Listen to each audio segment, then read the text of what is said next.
For the past several nights, Sam had been leaving through his bedroom window and photographing the faces of those spirits who had crossed the barrier.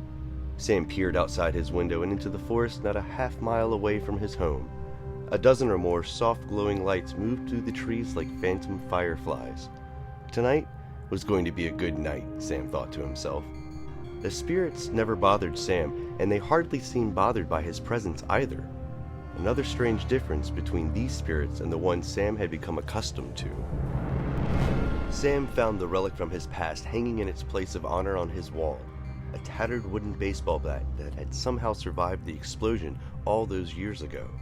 The signed signatures from the entire 2021 Mothman team decorated like a list of the dead. Sam pulled it from the wall, like blade from stone, and found some reassurance in its grip. It wouldn't be very effective against these odd spirits, but it somehow always made Sam feel safer, and so it always joined him on his nightly excursions. At the center of this forest was Point Pleasant's very own Cryptid FM tower, built at some point after the veil shattered. For whatever reason, radio was one of the few remaining technological methods of long-distance communication that was still effective, but even it was not completely immune to the influx of spiritual energy haunting the surrounding forest. Sam readied his things as he listened to the soft cackle of the Cryptidcast radio show, the volume lowered so M didn't suspect that Sam was still awake. "Who, boy, is anyone reading this?" the announcer said in an exaggerated tone, tapping the mic with what must have been his finger.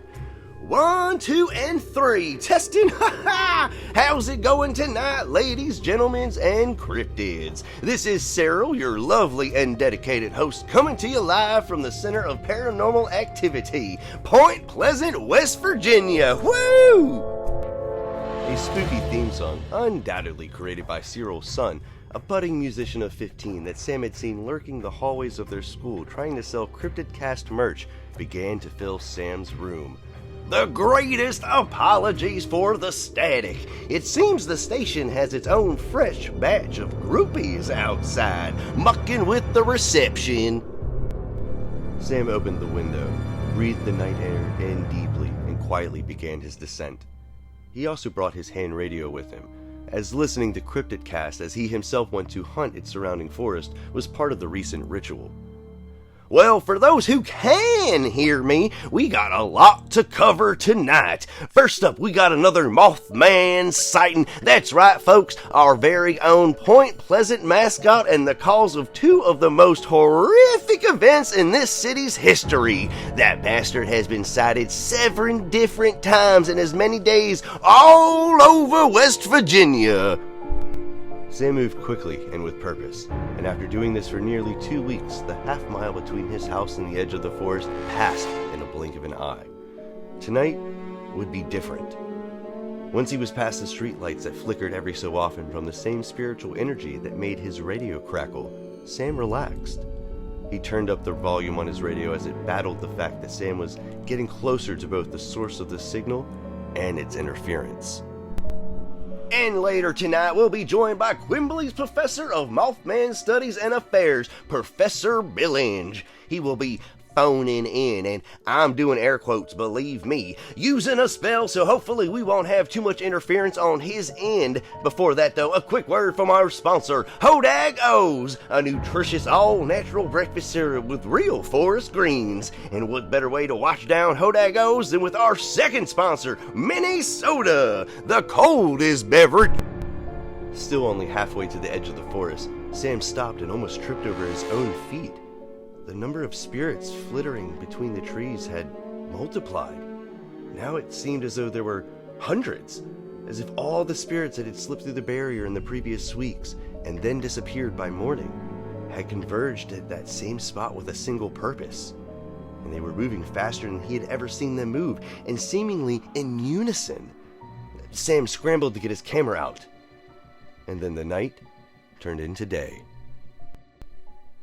Where there was once the radio tower, there now stood a pillar of light extending from the center of the forest into the sky. Sam, shielding his eyes, had only a few moments to realize that the spirits were flying into the pillar as though they were the source of its energy, before he saw it. At the dead center of the pillar, perched above the melting and now molten tip of Cryptid FM Tower, was Mothman. Despite the light that surrounded it, Mothman somehow made the night darker, and from its perch it set its red gaze upon Sam. Sam fell, and fell for what seemed like eons. He fell in the same way he did in his worst dreams, where he could never outrun the faceless evil that chased him. And in this living nightmare, Sam saw the explosion from 10 years ago and the people who burned all around him. He saw Adam and Rose leaving on their adventure hand in hand. He saw himself leaving the home that M had built for them, and M there alone in the dark doorway. Sam fell and fell and fell. But then he was caught. Waking from the dream, Sam's eyes took a moment to focus. It was only later that Sam realized they had been covered in his own blood that was seeping out of his tear ducts. But when they did, he saw that it was M that had caught him. Still in his PJ pants, littered with small cactus cats drinking martinis, and inexplicably still wearing his iconic dress shirt and tie. M had at some point covered the distance between their house and halfway to the edge of the forest. "Sam, you're really not supposed to be out past dusk. We discussed this."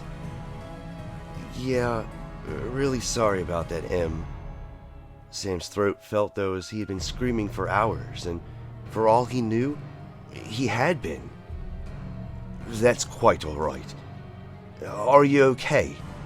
Are you hurt?" True worry, the kind of worry that is painful to a parent. Sam felt a wave of guilt pass over him. "M, I'm sorry.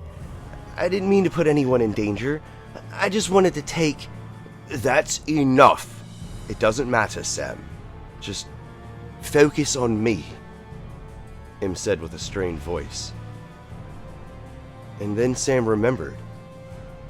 With a face almost comically contorted by fear, Sam turned his head just enough to see that the pillar of light and Mothman was still there. "Don't look at it, Sam. Look only at me." Clever. They used contracts with spirits to change their energy signature enough to slip them past my barrier. The crafty devils even enveloped them in veils so I couldn't see just how many of them had actually slipped in. Then they used the spirits in the radio tower to create a focal point that would allow them to punch through. "What are you talking about, M? Let's get out of here." Sam was tired. Very tired. He just wanted to wake up from this nightmare. "Never mind that, Sam. Just keep your eyes on me." And just as M said this, Sam felt something wet drip into his face. It was M's own blood, mixing with Sam's. Sam realized with horror that through their entire conversation, M had not broken eye contact with Mothman, not for a single second. "Impossible," Sam thought. "That thing looked at me once and I almost died." M, still maintaining eye contact, gently placed Sam on the ground as though he weighed nothing at all. Sam scrambled and moved through what felt like molasses behind M's towering figure. Had he always been this tall? M, in a voice that was starting to sound as weary as Sam's, but strong as ever, said, "You poor creature. I know whose sigil that is." M moved his right hand out to his side, almost as though he was asking for change, and a blood-red spellbook appeared, pages fluttering. Sam had only ever seen it once before, when he observed from a crowd M putting Point Pleasant's barrier in place. Most of the magic M did on a daily basis, regardless of its complexity, didn't require his spellbook. It was thicker than any spellbook Sam had seen, and filled to the brim with all things arcane and magical and powerful. Or so Sam thought. Mothman screamed in a voice that came through the forest like a dark wind, sounding tortured and anguished, both human and not, as Sam's own screams mixed in with it. Sam's blood became like ice, and he felt as though everything happy in his life had never before happened. M's soft voice carried on the wind as well and cut through the beastie's shriek. "Sam," he said, tearing a page out of his spellbook. "Sam, I'm going to open a door behind you and I want you to take it." And just as M finished saying this, Sam heard what sounded like an old wooden door creak open behind him, but he was far too afraid and far too worried about M to look. And then M did something that Sam would never forget for the rest of his incredible life.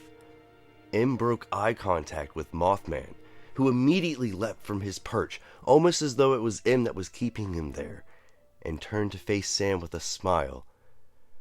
"Sam, you have a good heart, and you're going to do amazing things. People in this world need you, so help them, please. Your journey will matter more than you know. And take this old book from me.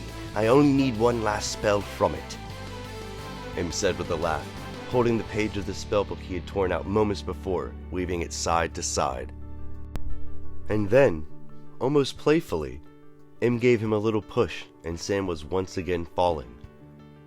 Before the door closed and before the darkness that Sam was floating in completely enveloped him, Sam saw the last moments of M's life. He saw M turn, still smiling, to face Mothman, who was now only a few feet from colliding with the old man. He saw M lift his hand, and the spellbook's torn page engulfed itself in an eldritch green fire. He heard M say in a friendly but final tone, "I release you from your contract, old friend." Sam's eyes widened with surprise, and then immediately shut in pain as the light from an explosion that would go on to wipe Point Pleasant off the face of the earth for a second time poured through the door. And then the door closed.